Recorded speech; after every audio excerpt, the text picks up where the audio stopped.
Hello and welcome to the third video in this series. I'm not sure how many there will be, I'm just going to make them as I feel inspired to do so. Now, in the first video we spoke about this concept of the conscious and subconscious mind and how children do not develop the conscious mind until they are 6, 7, 8 years old, and how this affects us going forward.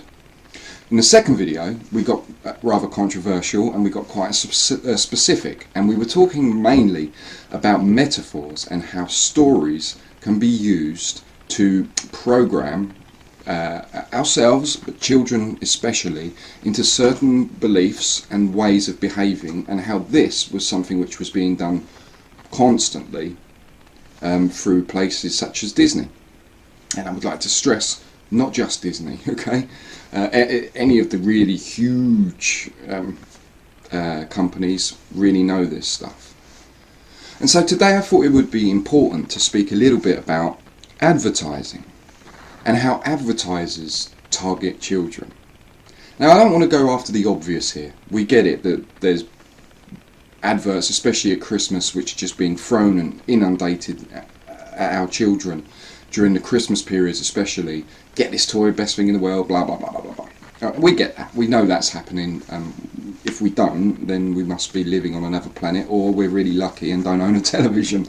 That said, I want to talk more about today is these strange adverts which are targeting children but have no product to offer children.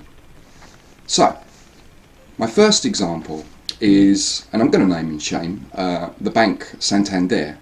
And this is an advert which I saw not on the television. This was an advert I saw which was at a bus stop. And for a while it took me a moment to really understand what was going on. Picture, if you can, in your mind right now, a big red poster. And I'm going to try and remember this the best that I can. Now, at the time, Santander were running a series of adverts where they would have, I think it was Kelly Holmes and other Olympians that had done well in the Olympics, as well as a few other sports people. And the basis of the TV adverts was a normal person would be struggling over their banking or whatnot, and this athlete, oddly, would walk out from behind a curtain and say, use us, use Santander. And so the poster had basically, I think it was 4 full set size pictures of the people who were in the adverts. Now, okay, I understand that these people are the faces of the advertising plan, and therefore makes sense to have them there, because we've got this cognitive link between what we've seen on the television and then what we're seeing on these posters. That makes sense. But as I'm watching it, as I was looking at this poster, I noticed something strange. I noticed that just over in the corner there was a woman I'd never seen before.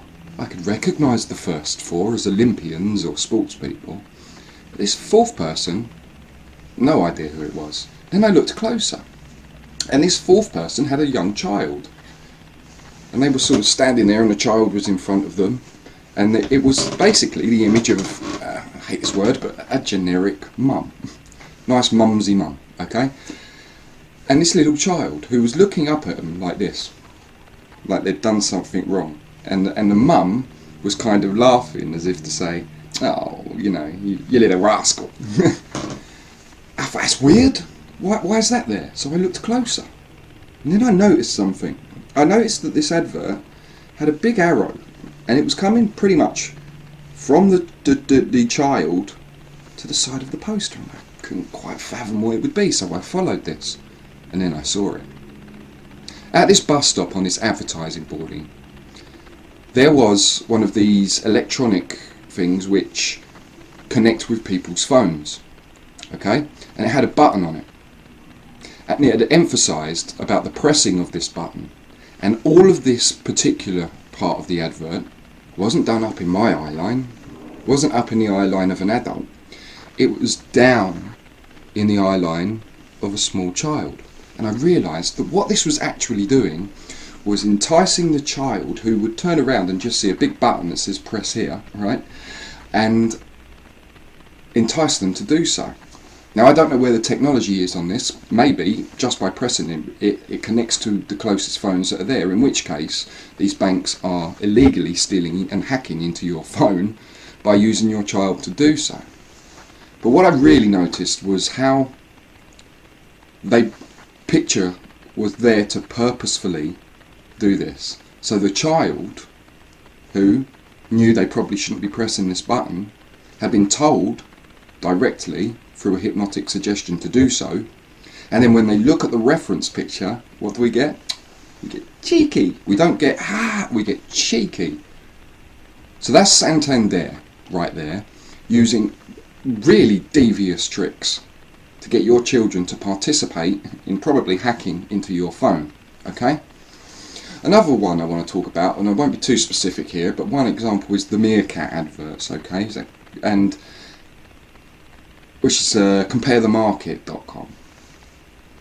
Why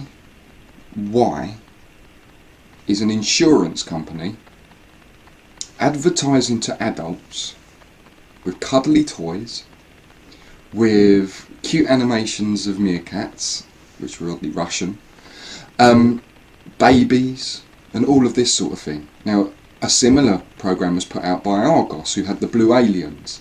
And what you might notice from both of these things is these things were actually also toys, but not toys that you could buy. That's important.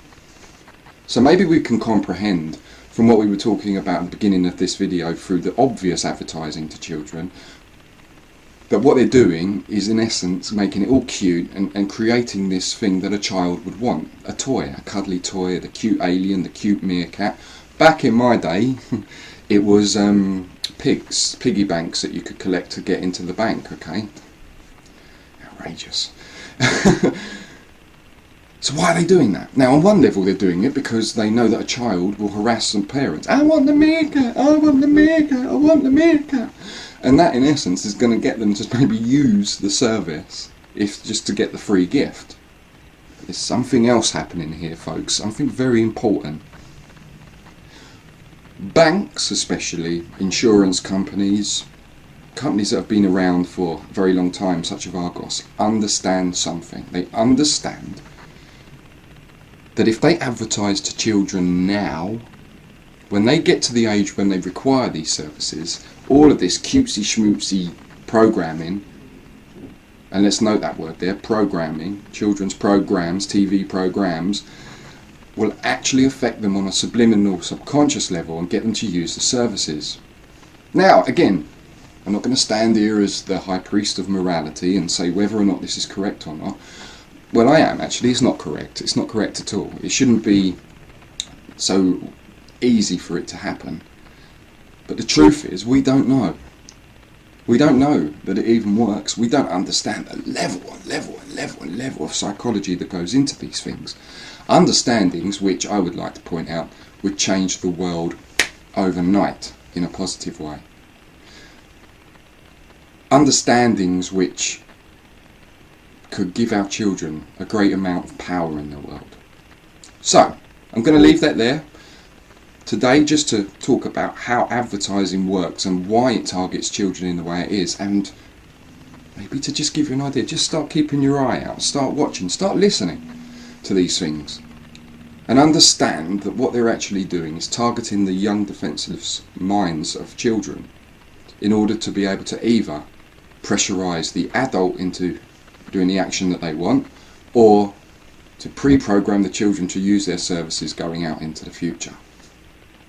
And remember, as the adults, as the people watching these videos and understanding, it's our job to understand it more and to make a point of protecting the minds of the children.